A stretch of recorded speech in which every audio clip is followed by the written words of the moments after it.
Hey, welcome back to my channel, Treetop Flight, where I'm building a RANS S21 airplane. Just got back from Oshkosh about a week ago. Boy, EAA puts on a hell of an event. I guess they've had some practice at it, but what a lot of fun. I understand there may be a new attendance record, but it was a lot of fun. Saw a lot of RANS airplanes. RANS was well represented. Missed a lot of the builders and owners as I was walking around seeing the airplanes parked. I found them, but didn't find many owners at their airplanes. I did figure I'd run into some people if I hung around Steve Cox's plane, which was proudly parked in front of the Continental booth. And sure enough, Steve came moseying around, and of Clear Direct. I'm sure most of you know him. And then Derek Kenny came around, and we talked, and then some other builders and owners came around, and we had a great talk going over trials and tribulations of building an S21. Also tried to pry out of Steve his secret for being the only RANS owner to get a complimentary coffee cup from RANS, but he wouldn't. He kept it close to the vest and wouldn't tell us how he got that coffee cup. But a good time. We all committed. We'd flying our RANSes there next year. In this episode, I installed the parking brake, cabin heater, parking brake cable, cabin heater cable. Then I get started on some of the sensors: manifold pressure, oil temperature, fuel flow, fuel pressure. So there's a bunch. I get started on all the getting that stuff installed. So with that, let's jump in and get those cables installed. My next project is to attach the brake cable, parking brake cable. I found a parts page on 9C01 and the list 9C02. It's this section here. The cable has got some components on it already. It's got the whatever this is called, and then there's actually some gas line at the end. Now if I come down here, it's already attached. So this came kind of pre-assembled with everything that I look. Goes through the dashboard and then comes down, and just looks like it hooks up to my brake levers. My panel company, and I guess they put the parking brake over here. I was actually going to move it to the other side and just cover this up or relabel it or something. But I sat in the plane, and this is clearly within an arm's reach, so I'm just going to use this for my cable hole. And then I've got my cabin heat coming up next. And then I've got my brake cylinders and everything all attached over there. So we just hook it up to that component down yonder. A little problem. This is the second cable. I've already put the shielded on the first one, but I want to explain the problem. The nuts in here, the starting threads on a lot of these cables, a couple other people said the same thing. It seems like the nuts are too small. And I did put a note out to the forum. They said RANS is aware of it. So I took a pair of vice grips and kind of held here, and then took a wrench and just almost tapped the first 1/4 inch. I had to tap the nut and really kind of get the threads started. Didn't want to force it. I thought these nuts were too small. They do fit. You just got to kind of force them in for the first 1/4 inch. Then they go on pretty easy. It looks like I've done something wrong with this parking brake.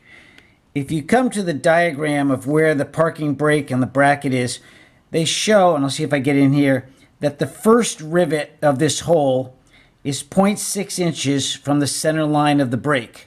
But I did install the bracket 0.6 inches away from the center line. And you come down to this diagram, and this is facing forward, so this is on the inside. Once again, they show this bracket oriented towards the outside, and this first hole is supposed to be 0.6 inches from the center line. Well, let me kind of show you what happens here. Oh, and they also show that the cable is on the outward side of this bracket. Let me show you what happens. So I've got my bracket here, and I won't bring my calipers out, but this rivet is 0.6 inches from the center line of the brake. The bracket is oriented facing outward, and then this cable guide is on the outside. But if you look at my brake flap, it's way the heck. This line's got to come through and then wrap around and come down here. I would think you'd want a straight down cable coming from here down to the bracket, so it's a straight pull up. this is already riveted in. If I orient this on the inside, I'm a lot closer, but it's still not a straight shot down to this brake handle. So this can't be right where it comes in at an angle like that. That doesn't seem right. So I'm going to have to reorient this, and I'm not sure where I've gone wrong on this. But it seems like what I need to do is just have this mount oriented so that it comes down and is able to connect to the brake handle. The way I installed it is I moved this clamp on the inside of the bracket, and that lined it up pretty straight with the brake arm. This apparently has to get adjusted in final rigging. Right now there's not enough pull to cover the full travel, but this stop, I guess, will get trimmed when I get brake fluid in there and I determine where the brake setting is. So right now it's rigged, and I've safety tied it. They tell you to use a safety wire tie, and I just tied it to the safety wire, tied it to the clamp. So I think we're good. I adjusted. There's a friction block over on the handle. My brake's over here. There's a friction block, so I've set the friction fairly tight. Right now it's got a fairly short travel because of that rubber hose, but I can extend that and cut the hose and adjust it, and that comes in final rigging is what I understand. My last cable install is the heater cable. There is a parts page and a diagram for the cable that goes to the heater box. There's also a figure that shows the location of the hole in the firewall with a grommet.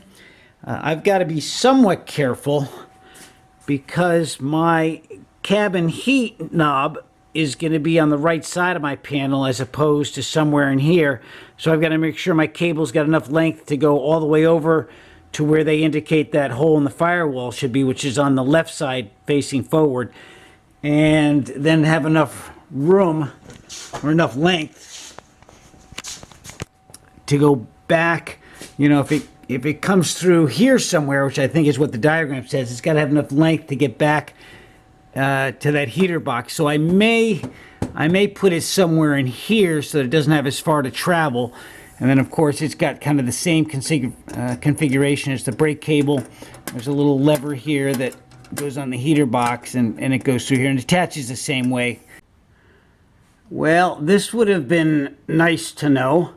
So as you notice, my hand can barely get up here, and as you've got this cable swivel stop that's supposed to go through this hole and attach to the cable, this hole here on the bottom is not big enough for the swivel stop.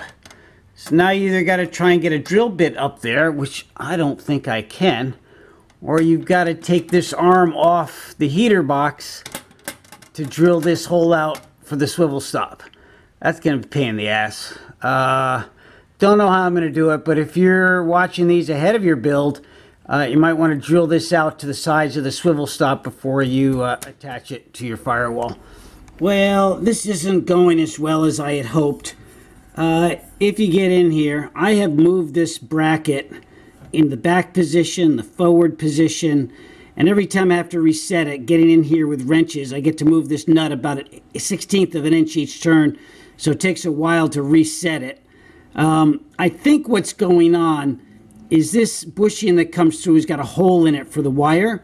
When I tighten it up, it tightens the wire up against the bottom of this crank arm, and then it doesn't give the bushing the chance to swivel.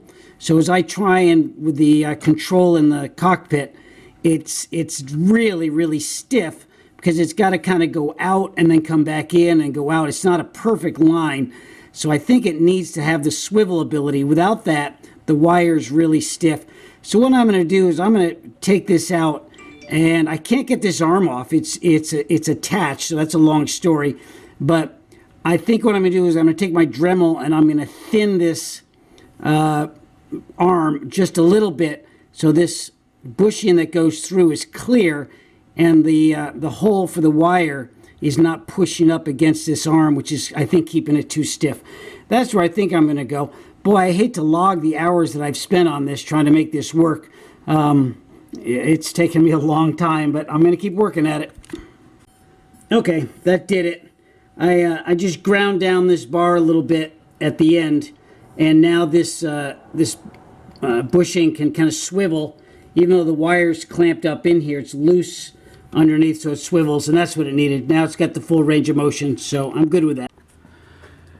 When it comes to installing your fuel flow sensor, the red cube, there's a couple options of where you can put it. I've seen some builders put it down here on the rudder bracket, and it kind of hangs off of here. You got to be careful you don't interfere with this, but it can fit. Or I've seen others put it up here. This, I think, is where the factory puts it. Remember, from your fuel pump, you're going to have a line that goes into the sensor, and then you're going to have a line that comes out and drops down and goes underneath here and connects to your fuel servo, which I haven't attached yet. So the better possible spot would be down here. If you don't have your engine on, it might be an easy time to do it. But I got down here and tried to figure out how am I gonna drill this? How am I gonna either rivet or bolt it? And it just seemed much more difficult. And I have seen others put it up here, including the factory. So I think I'm good. You also have that manifold bar that's gonna have your sensors for your what's it going to have? Oil temperature, oil pressure, and fuel pressure. The three sensors up here with wires running to different, or hoses running to different parts of your engine. But there's enough room for that up on top. So I think I've got a good spot. I made a quick bracket, put it in the stainless steel. I just happen to have, and they're perfect. These are bigger than 3/8. These are 1/4 inch bolts. This is an AN. It's a 16A. It's a 1/4 bolt AN4. I better go look. I don't want to tell you the wrong thing. Yeah, it's an AN4 16A, 1/4.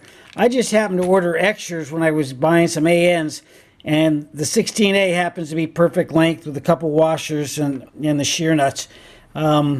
So if you're looking at what bolt, that fits the fuel flow sensor. The next thing I'm going to do is put this pressure manifold on, and it's for the oil pressure, manifold pressure, and fuel pressure, which are pressure sensors in the engine. And then this attaches to the firewall. So there's, again, no instructions, so I'm just following videos. And Pat Hatch has got a good builder's log on EAA, so that's helped me out a lot. So we'll get started with attaching this to the firewall and then work on the sensors. Looks like most have mounted it up here away from the red cube. There's some space up here, and as you come on the other side, the bolts are going to come through here. Some 3/16 bolts, AN4s, I think will work, and we'll look to get that mounted next. From watching other videos, it looks like the manifold pressure location is right here behind or underneath the number 3 cylinder. This nut appears to be a Torx 27. Do not use an Allen wrench or the new Torx IP that were on the brakes. This is the old Torx 27. And from watching other builders that have stripped this, you've got to get that bit in there really carefully and make sure you've got a good grip on it and turn it slowly. I still haven't gotten this out. I had my torque wrench in there so tight, and I thought I had a good grip on it, and it wasn't moving, so I attached it to an impact drill, and when I hit the impact drill, I definitely didn't remove the hex nut, but I took a chunk of the threads out. So I've ordered a Torx nut extractor kit off Amazon, and it basically bites in like a tap set reverse thread. Then I've identified the other one that needs to get removed, which is this one here. I've put my liquid wrench remover on it first to try and solve that. And I'm going to try and that's for your oil pressure hose, and this is for the manifold pressure. So these are turning out to be quite difficult. Apparently Continental is aware of it. They use a very soft metal on these nuts, and they've supposedly changed them in the newer engines, but a lot of builders have commented that getting these out is a bear. So we're going to use, I'll wait for that Torx remover set. I'm going to work on this one. Which I'm going to try and, again, diligently try and get my Torx wrench in there, get a good grip on it, and try and release that. Okay, this one just came right out, just using a wrench with a torque spit in there, and just held it in really tight with my finger, you know, pushed it in as hard as I could, and very slowly put the pressure on it, and it released without stripping. So that one came out. That one's coming out okay.